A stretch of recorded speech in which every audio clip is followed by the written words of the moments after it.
अस्सलाम वालेकुम 10th class. उम्मीद है आप सब घर में खैरियत से होंगे। बेटा मेरा नाम फरहान अहमद है। 10th फिजिक्स चैप्टर नंबर 11 हमने डिसाइड किया था ऑनलाइन लेक्चर्स के लिए। आज का हमारा लेक्चर नंबर 5 का टॉपिक है स्पीड ऑफ साउंड। बेटा कोई ज़्यादा डिटेल टॉपिक नहीं है, सिर्फ एमसीक्यूज पॉइंट ऑफ व्यू से आपने इसको देखना है इन 3 से 4 पेजेस को। ठीक है, इंपॉर्टेंट है बहुत ज़्यादा ये भी जी। स्पीड ऑफ साउंड देखिए जी, हमने ये देखना है कि साउंड एज एन एनर्जी, इसकी स्पीड डिफरेंट मटेरियल्स में डिफरेंट होती है। ठीक है, हम लोगों ने ये क्लियर कर लिया था कि sound can travel even in the metals, liquid and gases. ठीक है, तो ये सारी डिस्कशन हमारी हो चुकी है। मतलब मीडियम चाहिए as a mechanical wave, longitudinal wave होने की सूरत में। तो उस सूरत में हमने इसमें से करना क्या है बेटा, आपका टेबल 11.2 है। ठीक है, आपकी टेक्स्ट बुक में टेबल 11.2, उसमें डिफरेंट मटेरियल्स में स्पीड ऑफ साउंड दी गई है। वो एमसीक्यूज पॉइंट ऑफ व्यू से आपने याद करना है। ठीक है, बहुत इंपॉर्टेंट है। जैसे मिसाल के तौर पर हवा में जो टेम्परेचर है, जो अगर हवा का टेम्परेचर 21 डिग्री सेल्सियस हो, normal room temperature 21 degree Celsius हो, तो उस सूरत में स्पीड ऑफ साउंड 343 मीटर पर सेकेंड होती है। ठीक है, डिफरेंट मटेरियल्स में डिफरेंट होती है अपना मीडियम की नेचर के लिहाज से। चलिए नेक्स्ट टॉपिक है हमारा factor affecting speed of sound. आवाज की रफ्तार पर कौन कौन से अवामिल असरअंदाज होते हैं जी। पहला फैक्टर है टेम्परेचर। याद रहे, जैसे जैसे किसी ऑब्जेक्ट का टेम्परेचर इंक्रीज करता है, जैसे जैसे किसी ऑब्जेक्ट का टेम्परेचर इंक्रीज करता है, उसमें स्पीड ऑफ साउंड की ट्रैवलेंस भी इंक्रीज करती है। अगर आप इस टेबल में गौर से देखें तो गैसेस के पोर्शन में जैसे जैसे किसी मटेरियल का टेम्परेचर, जैसे अगर आप एयर की मिसाल लें, 0 डिग्री सेल्सियस पर एयर में जो स्पीड ऑफ साउंड है वो डिफरेंट है as compare to 21 degree Celsius and onward. तो हवा का टेम्परेचर जैसे बढ़ता है, स्पीड ऑफ साउंड भी इंक्रीज करती है। इस तरीके से सॉलिड में, लिक्विड में और गैस में भी होता है। लेकिन एक चीज मैं क्लियर कर दूं, सॉलिड, लिक्विड, गैस, तीनों एग्जांपल्स आपके पास मौजूद हो, तीनों का टेम्परेचर अगर सेम हो तो स्पीड ऑफ साउंड सेम नहीं होगी। फिर सुने, अगर कोई आपके पास सॉलिड हो, लिक्विड हो और गैस के एक एग्जांपल्स मौजूद हो, तीनों का टेम्परेचर सेम अगर हमने एज्यूम किया, तो तीनों में बेटा temperature speed of sound same नहीं होगी। मटेरियल नेचर पे डिपेंड करता है। जैसे कि सॉलिड में 15 टाइम्स ज्यादा ट्रैवल करती है साउंड, ठीक है, as compare to liquid and gases जी। दूसरा फैक्टर है प्रेशर। एटमॉस्फेरिक प्रेशर का भी एक अपना एक अमल दखल है जो कि स्पीड ऑफ साउंड पर डिपेंड करता है। ह्यूमिडिटी, हवा में नमी की मिकदार। Similarly nature of the medium, जैसे मैंने अभी आपको बताया कि सॉलिड, लिक्विड, गैस में जो स्पीड ऑफ साउंड है उसकी ट्रैवल्स जो है ये प्रोपगेशन डिफरेंट होती है। एयर में अलग है, उसकी एग्जांपल्स आपकी टेबल में लिखी हुई है। गैसेस में अलग है, ठीक है, सॉलिड में अलग है और आपके लिक्विड में अलग है। ठीक है, चलिए नेक्स्ट टॉपिक हमारा ये टॉपिक बेसिकली आपका म्यूजिक एंड नॉइज, ठीक है, नॉइज पोल्यूशन के अंदर से आया है।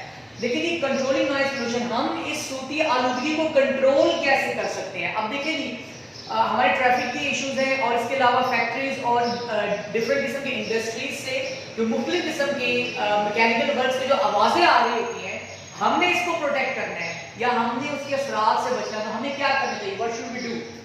We should use the ear protectors. हमें कान को कवर करने वाले आलात इस्तेमाल करने चाहिए। हमें ऐसे ऐसे इंस्ट्रूमेंट्स, मटेरियल्स को देखना चाहिए जिससे कानों की प्रोटेक्शन हो सके। Excess use of excess noise pollution की सूरत में हमें मुख्तलिफ किस्म के तभी मसाइल का सामना करना पड़ सकता है। Second one, eco friendly machines.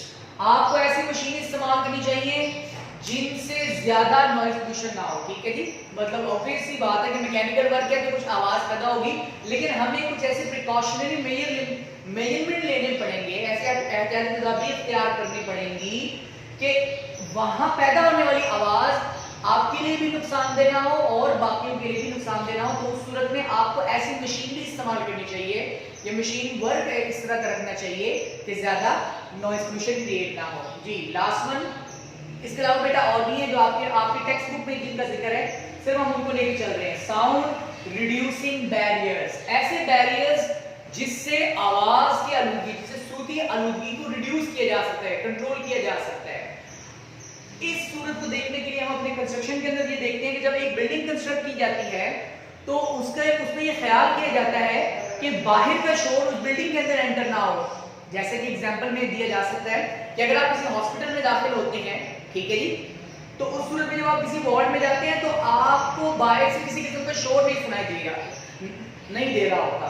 ऐसा क्यों कर होता है? दरअसल जब उसकी कंस्ट्रक्शन की जा रही थी तो सिस्टम या मैकेनिज्म इस तरह का रखा जाता है कि जो बाहर से जो साउंड वेव होगी वो रिफ्लेक्ट होकर बाहर ही रहे, बजाय इसके कि वो एब्जॉर्प्शन के बाद वार्ड रूम के अंदर आपको डिस्टरबेंस क्रिएट करे। इस तरीके से साउंड रिड्यूसिंग बैरियर के लिए एक्यूस्टिक प्रोटेक्शन में मजीद सजेशंस भी दी जाती हैं। हेल्थ इश्यूज कौन कौन से जी नॉइज पोल्यूशन में? देखिए जी, जो हजरात किसी ऐसी एरिया पर काम करते हैं जहां पर बहुत ज्यादा नॉइज पोल्यूशन है, तो उस सूरत में ये देखा गया है कि वो शख्स बहुत से तिब्बी मसाइल का सामना करता है, जैसे कि हेयरिंग लॉस। हेयरिंग लॉस में ये होता है कि हो सकता है कि अपनी उम्र में कुछ पहले ही वो अपने समाती निज़ाम जो है, अपना हेयरिंग जो एबिलिटी है वो उसको खो दे, या फिर उसके लिए जनरल जो साउंड है वो बहुत ज्यादा लाउड होनी चाहिए, मतलब उसका फ्रीक्वेंसी और लाउडनेस लेवल भी जो है ना वो डिस्टर्ब हो जाता है। नेक्स्ट है स्लीप डिस्टर्बेंस। जी हाँ, नींद में खलल। आमतौर पर 8 घंटे की जो नींद का कहा जाता है, अगर स्लीप डिस्टर्बेंस भी नॉइज पोल्यूशन की वजह से है तो जो कि आपके तमाम के रूटीन के ऊपर असरअंदाज आ रही है। एग्रेशन का भी शिकार हो जाते हैं, ठीक है, चिड़चिड़ापन, और इसके अलावा हाइपरटेंशन बहुत से ऐसे मसाइल जिसके अंदर आपका एक सबसे बड़ा रोल नॉइज पोल्यूशन का भी है। जी, आखिर में आता है बेटा हाई स्ट्रेस लेवल। ठीक है, हाई स्ट्रेस लेवल की जिसकी वजह से आपका कंसंट्रेशन लेवल भी डेवलप नहीं हो पाता प्रॉपर्ली, आप किसी टास्क को यूनानिमसली आप जो है ना उसको आप सरंजाम नहीं दे सकते। तो ये तमाम तर इश्यूज जो कि नॉइज पोल्यूशन के अंदर आते हैं, ठीक है, इनको हम लोगों ने कवर करना होता है। आज के लेक्चर में हम लोगों ने speed of sound table 11.2 MCQs point of view से what are the factor affecting speed of sound, there are 4 factors, temperature, pressure, humidity and nature of the medium, ये तमाम फैक्टर्स हैं। फिर उसके बाद how to control noise pollution. मजीद ये कि जो 8 घंटे के अंदर जो लाउडनेस डिफरेंस दिया गया है वर्किंग आवर्स में, वो है 85 डेसिबल टू 90 डेसिबल। ठीक है जी, जो डेवलप्ड कंट्री है वहां पर इतनी आवाज की पोल्यूशन को देखा गया है। अच्छा, मजीद इसके अंदर आप लोगों ने हेल्थ इश्यूज भी क्लियर किए, हेयरिंग लॉस था, स्लीप डिस्टर्बेंस थी, एग्रेशन था, hypertension and high stress level. बेटा बहुत इंपॉर्टेंट टॉपिक है, ठीक है, इसके अंदर आपको जो खास तौर पर मैंने जिस टेबल का जिक्र किया है ना, आपने इसको फोकस करना है। Thank you very much.